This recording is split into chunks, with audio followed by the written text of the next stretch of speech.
Well, welcome back. I'm here with Julia Hebenstreit from the Kim Foundation, Executive Director of the Kim Foundation. Julia, welcome to the show. Thank you. Thanks for having me, Andy. I'm happy to be here. Yeah, you're welcome. Well, I mean, we met not too long ago and just really talked about the importance of what the Kim Foundation does and the mission and whatnot. So why don't you tell us a little bit about the Kim Foundation? Sure. We are a family foundation based here in Omaha that focuses on mental health and suicide prevention in the community. So we are housed at CNA Industries. Larry Courtnidge, the owner of CNA Industries, his daughter was Kim, and she unfortunately had a mental illness and took her life. So him and his wife, Kathy Courtnidge, have moved forward with the foundation and really helping families facing similar situations that they faced, and just really working to improve our community around an important topic that isn't talked about frequently. I know, and I just admire them and honor them so much in taking a tragedy and doing something positive with it, because what you're doing is really important. So talk about some of the key programs that you guys have. Sure. We're certainly a funder as a foundation. We do fund 501c3 organizations that have mental health programming, but in our mind, the most important work we do is out in the community, doing presentations, educating, and just raising awareness around mental health and suicide prevention. We go into the schools, churches, service groups. I was at a company this morning doing kind of a coffee and conversation similar to a lunch and learn, just really talking about it and getting people the information that they need, because we know that this is something that impacts all of us. Really, statistics show 1 in 4 or 1 in 5, depending on which data you look at, of Americans are impacted each year by mental illness. So we go out, start this conversation, educate them, and it's important they know the warning signs, but more importantly, that if they identify those in themselves or a loved one, they know what resources are out there to get them help. So that's one of our key programs. And then we also work with law enforcement on loss, local outreach to suicide survivors. So when a suicide occurs, we'll put together a team of 2 suicide survivors and clinicians, and they go out to the family and meet with them and really help them through that crisis and the immediate aftermath. So So I know you have a luncheon coming up. Yes, Which, how many years is it? This will be our 6th year. Or it's your 6th year, which it's such a great luncheon, and you always have an amazing speaker.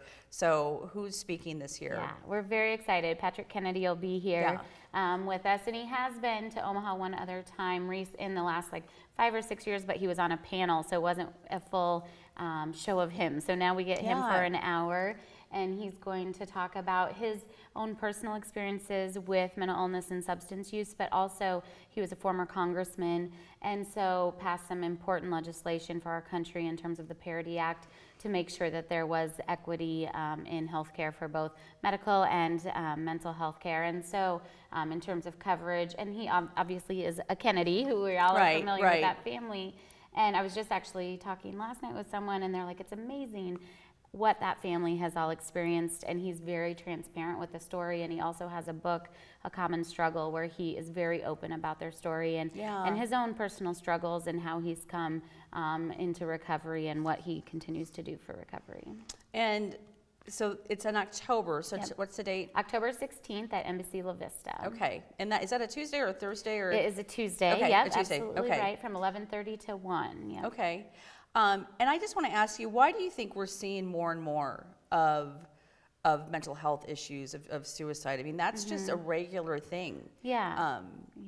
So what are your thoughts on that? Yeah, well, we are, I think the media and as a society, we're finally shifting to a point where we understand it's an important conversation to have. Absolutely. But one thing we always caution is it is an important conversation to have, but we need to be having it responsibly. So oftentimes we will see, unfortunately, celebrities who die by suicide or who come out with their stories about struggling with mental illness, and it's kind of in a flash in the pan, like where they tell their story and then we don't talk about it again. Absolutely. So it's important to continue that conversation and carry that forward, and in order to save lives and just really connect the people with help. And so I do think we're getting to a better place as a society and community we can talk to about really talk about it and know that it isn't something that should be isolating, that has been in the past, and the stigma has always been there, certainly.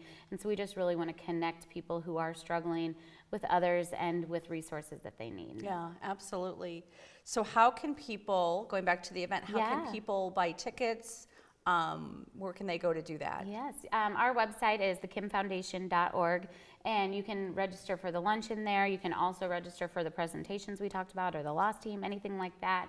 Our website's a wealth of information. Again, it's thekimfoundation.org, and you can buy tickets for the luncheon that's coming up on October 16th. So, Okay. yeah. All right. Well, again, thank you for joining me today. And this is such an important conversation.